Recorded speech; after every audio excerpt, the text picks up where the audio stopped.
Então, pessoal, na prática, qual que é a ideia, né, do algoritmo de treinamento de uma GMM, de um GMM, né? Então, basicamente, o que eu tenho que fazer? O objetivo é estimar. Lembra de um classificador bayesiano sob hipótese gaussiana? Qual que era o objetivo, né? O treinamento era maximizar o logaritmo da verossimilhança, de tal forma a encontrar os parâmetros da gaussiana. Só que agora tem um outro parâmetro, que é o W. Veja bem, se nós tivéssemos os rótulos, a gente poderia, né, utilizar, derivar, né, a minha função, que é o logaritmo da máxima verossimilhança, com relação a cada um desses três parâmetros. Mas aqui, né, nessa nossa modelo, nós não temos os rótulos, tá? Então, assim, o objetivo é o mesmo, né? Encontrar o conjunto de parâmetros θ, tá? Que corresponde, então, aos parâmetros de cada gaussiana, né? Esses três parâmetros aqui, tá certo? Para cada uma delas, né? Só que agora eu não tenho o rótulo, tá certo? Para isso, pessoal, a gente utiliza, então, um algoritmo chamado de expectation maximization, tá? O famoso algoritmo EM, tá? O que ele faz? Assim, ele segue a mesma ideia, né, da máxima verossimilhança, só que a gente não tem um rótulo. A gente diz que nós temos um modelo, um problema, né, que envolve um modelo estatístico incompleto, tá? Incompleto. Tudo bem? Então, basicamente, o que a gente tem que fazer? Modelo estatístico incompleto. Então, o que nós temos que fazer, né? Nesse tipo de situação, a gente faz uso, então, do quê? De um artifício estatístico, né? Que a gente vai utilizar uma variável latente. Ou seja, é uma variável que não é observada. Então, por exemplo, a gente vai fazer uso de uma variável não observada, ou seja, eu não sei qual é o rótulo. Essa variável ela vai representar, na verdade, rótulos fictícios para nós, tá? Porque as minhas variáveis observadas são as amostras que eu tenho, né? Meu conjunto de treinamento, no caso. Tudo bem? Então, assim, dado, né? Então, o que nós temos? Um modelo estatístico, né? Que gera para nós.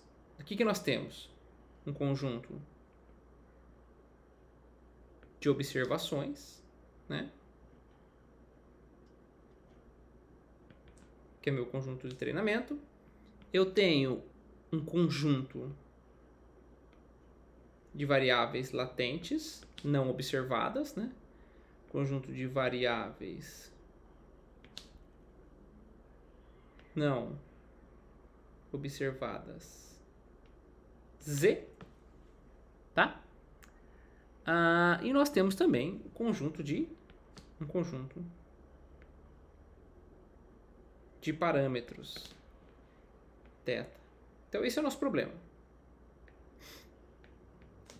Temos um conjunto de treinamento, temos um conjunto de variáveis não observadas. Então supõe que para cada xi eu tenho, né, um zi, e ainda tem um conjunto de parâmetros θ, né, que descreve cada gaussiano.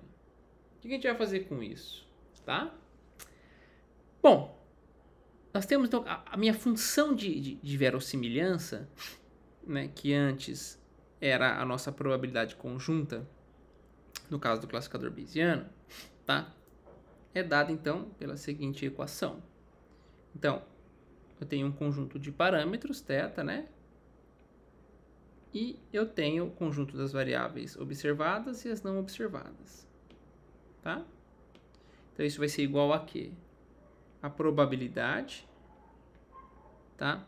É uma probabilidade conjunta. Isso aqui, pessoal, ó, tá? Isso aqui é uma probabilidade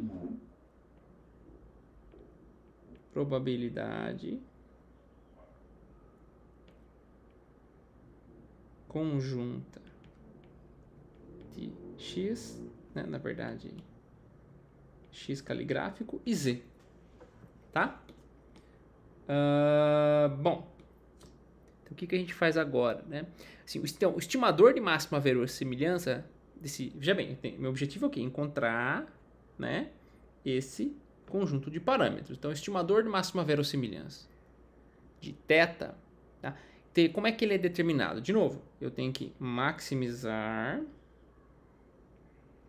tá, o logaritmo da verossimilhança, né, por conta daquela facilidade da tratabilidade matemática, a gente utiliza o log, tá? Só que a verossimilhança, pessoal, marginal,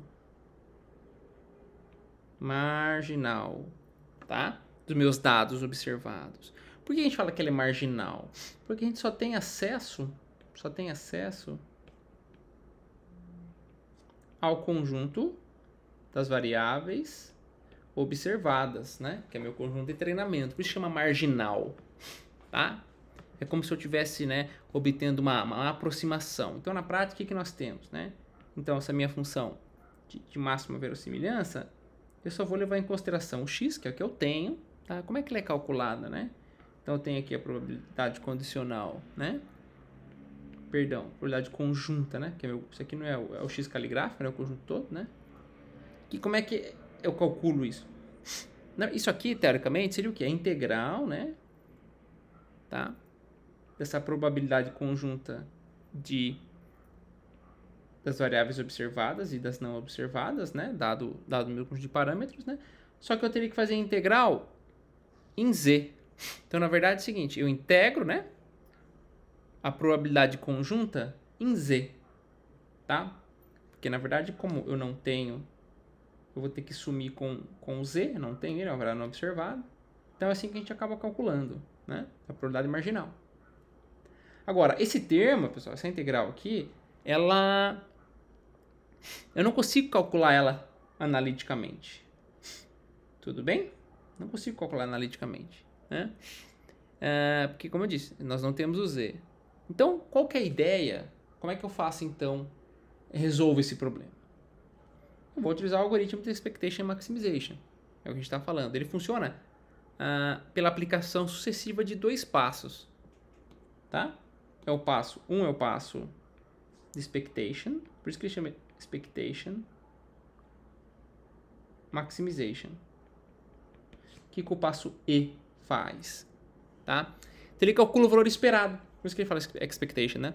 O valor esperado do logaritmo da verossimilhança com relação à distribuição condicional de x. Tá? E eu utilizando também a estimativa atual dos parâmetros. Então, por exemplo, eu tenho o que eu quero dizer? Na verdade, eu vou medir uma quantidade, eu tenho uma quantidade aqui, tá? Eu tenho meu conjunto de parâmetros, né? Essa quantidade desse meu conjunto de parâmetros, né? Como ele é iterativo, então eu tenho θ1, θ2, θ3, etc e tal. Eu tenho versões iterativas, versões diferentes que vão se atualizando desse meu conjunto de parâmetros θ, tá? Então, essa quantidade de θ, né? Esse aqui é o valor que eu quero obter no final das contas, tá certo? Então eu vou medir o valor que seria o ideal dele em relação a este, tá? Por isso que eu coloco, então, quantidade de θ em relação a θ no instante de tempo t. O que seria? É o valor esperado, né? O valor esperado, né? De quem? É o valor esperado de z, que é a minha variável não observada. Eu quero tentar descobrir algum valor para ela, né? Dados quem? O meu conjunto de treinamento, que é o valor que eu tenho. Eu tenho ele, né? Observado. E minha estimativa atual dos parâmetros, né? Qual que é o valor esperado de quem? Do logaritmo, né? Da verossimilhança. Tudo bem? Então, assim, lembra? A etapa de treinamento no classificador bayesiano sobre hipótese gaussiana era o quê? Maximizar o logaritmo da verossimilhança. Tá? Nesse nosso caso, como nós não temos os rótulos, então eu vou trabalhar então com um conjunto de variáveis latentes, que é o z. O z iria representar, na verdade, os rótulos, um conjunto de rótulos. Então, na prática, o que a gente faz? Vou usar o Expectation Maximization.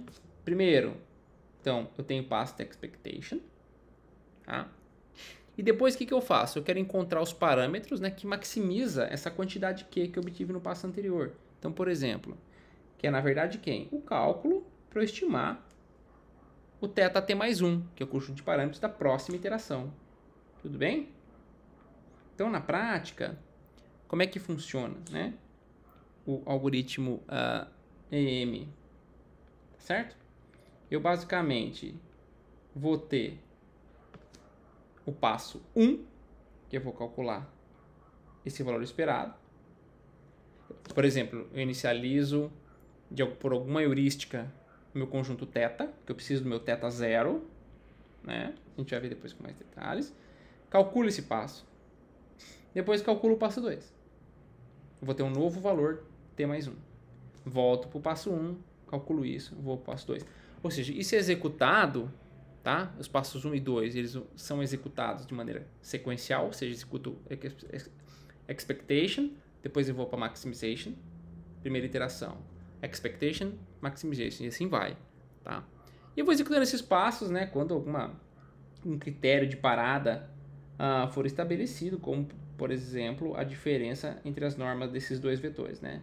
Se essa diferença for menor do que um erro, um delta, um epsilon, então eu paro o algoritmo, significa que não compensa mais eu ficar iterando, tá? Então, na prática, essa minha variável latente z, ela nos diz que ela nos retorna a pertinência, né, que uma dada amostra x pertence a um agrupamento ou não, tá certo? Algumas premissas, né? Então, lembrando, as minhas observações x, elas podem ser discretas ou contínuas, tá? Minhas variáveis, né? Z é discreto, ou seja, porque na prática, lembra, o Z seria a informação que eu não tenho, que seria o conjunto não observado, que seria os rótulos, né? Classe 1, classe 2, classe 3 e assim vai, por isso que a gente fala que ele é discreto, né? E o conjunto de parâmetros θ, ele é contínuo, ele é composto, né, por parâmetros contínuos, que é a média, né? Eu tenho peso de cada gaussiana, né, naquela contribuição, a média e a matriz de covariância. Então, na prática, pessoal, o modelo de misturas gaussianas, eu tenho um conjunto de dados, né? Note que eu preciso saber de antemão o número de gaussianas que eu tenho. Suponha que eu tenha 3 gaussianas no meu conjunto de dados. E eu quero, então, com base na probabilidade de conjunto, ou seja, levando em consideração todas as amostras do conjunto de treinamento, eu quero descobrir, né, qual é a contribuição de cada gaussiana. Ou seja, na prática, o que nós queremos saber, né? Eu quero encontrar qual que é a resposta, né? Qual é a probabilidade x dada essa mistura de K gaussianas. Essa é a equação que a gente quer resolver, né? Ou seja, cada amostra x, ela pode ser descrita, né, por uma mistura, ou seja, uma combinação ponderada, esse aqui é o peso, de K gaussianas. Então, é como se cada amostra não fosse gerada por apenas uma gaussiana, mas por várias gaussianas. E então a ideia, né, do treinamento é encontrar esses parâmetros.